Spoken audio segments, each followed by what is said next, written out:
We'll begin under the hood. The side marker socket is located behind the headlights. Make note that when locked, this side will be at the 3 o'clock position. Turn the socket counterclockwise to remove it, and pull out the incandescent bulb. Replace it with the LED bulb and test it. Line up the tabs on the socket with the housing. The side we highlighted earlier will be inserted at the 1 o'clock position, then turn it clockwise until it's at the 3 o'clock position to lock it. Now we can repeat those steps for the passenger side. On the passenger side, the socket will face out at the 9 o'clock position. Turn it clockwise to the 7 o'clock position to unlock it.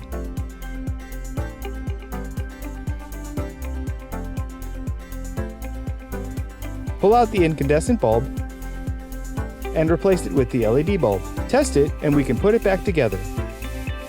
Line up the socket at the 7 o'clock position and turn it clockwise to the 9 o'clock position to lock it. Bright yellow LED bulbs for the front side markers look amazing.